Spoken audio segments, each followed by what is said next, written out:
acercarnos y para recibir de ti directamente.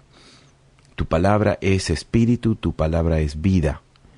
Y cuando recibimos tu palabra en un corazón que es buena tierra, buen terreno, listo para recibir la semilla de la palabra de Dios, tu palabra siempre produce fruto. Y por eso, Espíritu Santo, te pido que en este día estas palabras, esta semilla que será plantada en corazones, produzca resultados en el nombre de Jesús. En el nombre de Jesús. Hay un pasaje en el Antiguo Testamento, en el libro del que escribe el profeta Jeremías, capítulo 18, del 1 al 4, dice: palabra de Jehová que vino a Jeremías, diciendo: levántate y vete a la casa del alfarero. Y descendí a la casa del alfarero, y he aquí que él estaba ahí. Y la vasija del barro que él hacía se echó a perder en su mano, y volvió y la hizo otra vasija, según le pareció mejor hacerla. El apóstol Pablo, en el Nuevo Testamento, en el libro de Efesios, capítulo 2, versículo 10, dice: porque somos hechura suya, creados en Cristo Jesús, para buenas obras, las cuales Dios preparó de antemano para que anduviésemos en ellas. Este pasaje que hemos leído en el libro, en la carta a los Efesios, el apóstol Pablo dice que somos hechura de Dios. Esta palabra hechura es la palabra algo que es formado, mano de obra. Y aquí dice entonces Pablo que nosotros somos hechura, hemos sido formados, hemos recibido nuestra forma, como cuando un escultor le da forma a una estatua, a una obra de arte. Hemos sido hechura de Dios, creados en Jesucristo para buenas obras. Ese es el propósito por el cual Él nos creó, creados en Jesucristo para buenas obras. Aquí entonces, en el Antiguo Testamento, Jeremías ve algo, ve como una ilustración. Dios le dice: te quiero mostrar cómo yo trabajo, cómo obro en tu vida, pero te lo quiero mostrar como en una ilustración. Y le dice: vamos a la casa del alfarero. Y entonces Dios le muestra a Jeremías su mano de obra, porque lo que le está diciendo es que Él trabaja en nuestras vidas, Él forma nuestras vidas como un alfarero. Así es como trabajo en tu vida. Y aquí, en este pasaje, vemos tres posibilidades. La primera es que la vasija de barro que el alfarero estaba haciendo se echó a perder en su mano. Quedó arruinada.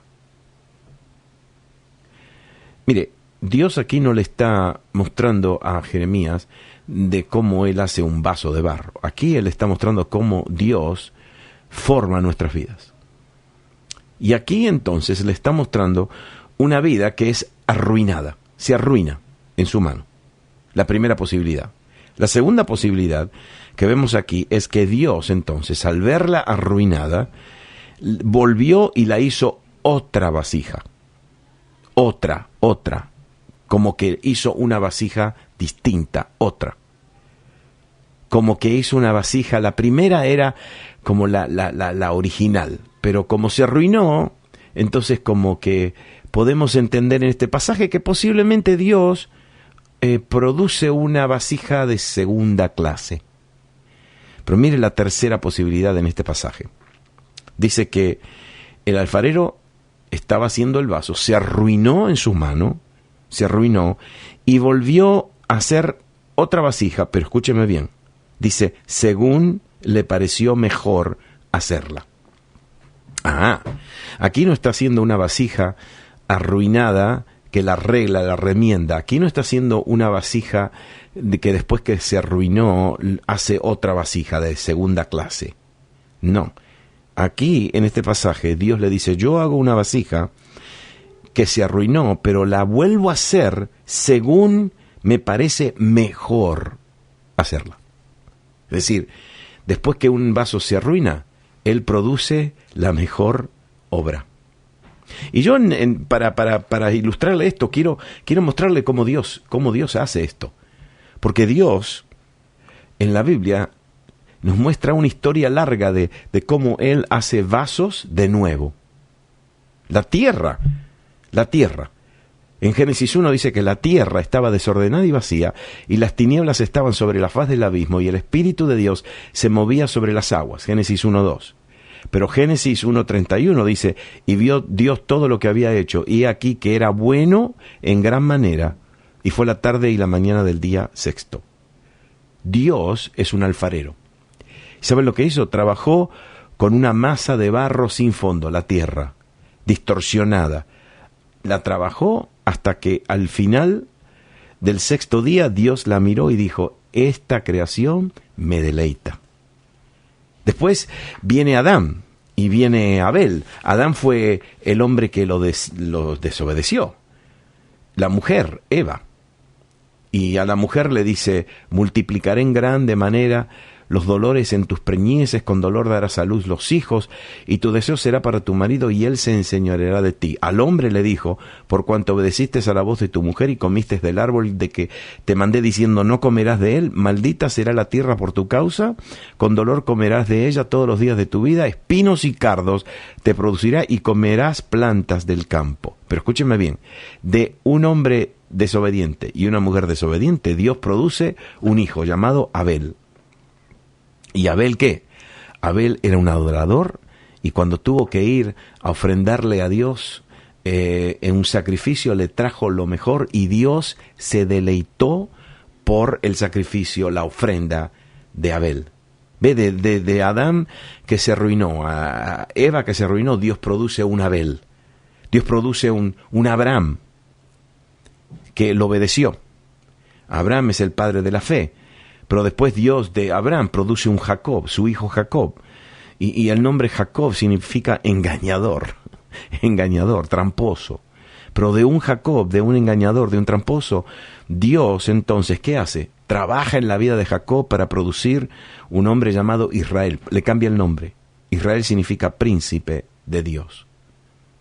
Y Dios, después que le cambia el nombre a Jacob, de un engañador, a Israel, príncipe de Dios, Dios también se cambia su nombre, porque desde ese momento en adelante Él se hace llamar el Dios de Jacob. Sí, le costó trabajo cambiar y trabajar con Jacob, pero lo transformó, hizo lo mejor en la vida de Jacob. Dios trae un Elías, el profeta Elías, y el profeta Elías, la Biblia nos dice que era un hombre sujeto a pasiones semejantes a las nuestras. ¿Sabe lo que significa esto? Que tenía pasiones, se enojaba y perdía la paciencia, tenía pasiones desordenadas como la nuestra, pero dice que oró fervientemente para que no lloviese, y no llovió sobre la tierra por 3 años y 6 meses, pero después, cuando oró y declaró, la lluvia vino. Dios trató con Elías como un vaso y lo transformó al mejor vaso que pudo producir. Dios produce al rey David. Y el rey David llora, como que llora en el Salmo 51 y dice, crea en mí, oh Dios, un corazón limpio y renueva un espíritu recto dentro de mí. ¿Y sabe por qué él estaba pidiendo un corazón recto, un corazón limpio? Porque él no tenía un corazón limpio. Estaba pidiendo un espíritu recto, derecho, no torcido, derecho dentro de él, porque no tenía un espíritu recto. Había cometido muchos errores. Sin embargo, Dios trata con David como un vaso. Y aunque se arruinó varias veces, Dios lo produce de David un hombre según el corazón de Dios. En el Nuevo Testamento Dios levanta un Pedro, a un apóstol Pedro. Y Pedro es el hombre que le dice a Jesús, si me fuere necesario morir contigo, no te negaré. Y también todos los demás decían lo mismo, todos los otros discípulos de Jesús. Pero cuando se puso difícil la cosa, dice que él comenzó a maldecir y a jurar. Y dijo, no conozco a este hombre, ¿de quién habláis?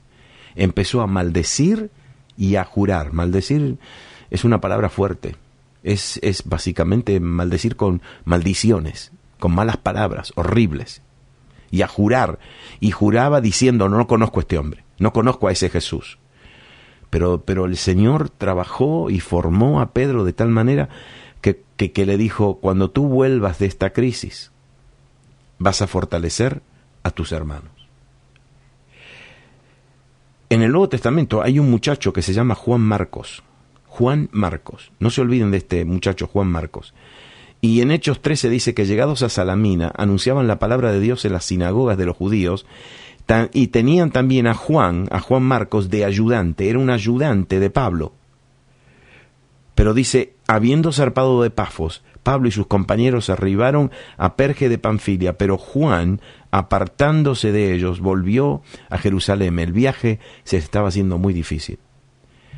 Y Bernabé se separó de Pablo porque quería ayudar a este Juan Marcos. Pero Pablo dice, no le parecía bien llevar consigo a este muchacho que se había apartado de ellos. Y hubo un gran desacuerdo entre Pablo y Bernabé. Pero miren lo que dice Pablo, solo Lucas está conmigo. En 2 Timoteo, toma a Marcos y tráele contigo porque me es útil para el ministerio. Parecía que el barro de esas personas se habían arruinado. ¿Pero qué? Pero todos fueron a la casa del alfarero, se dejaron tratar por el alfarero para ser hechos nuevamente. Pero escúcheme bien, hay vasos que no se dejaron tratar. Caín no se dejó tratar. Esaú no se dejó tratar. Saúl también no se dejó tratar. Y Judas, uno de los apóstoles, uno de los discípulos de Jesús, no se dejó tratar, porque no se arrepintieron, rechazaron la gracia, no confiaron en Dios, no entendieron el propósito de sus vidas, no fueron a la casa del alfarero.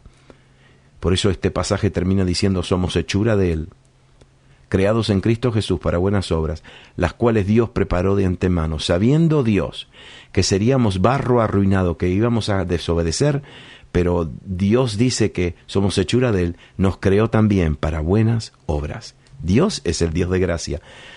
Trabaja con personas que, aunque son arruinadas, aunque han cometido muchos errores, Dios los trata como en un vaso en la casa del alfarero y los hace de nuevo como mejor le parece.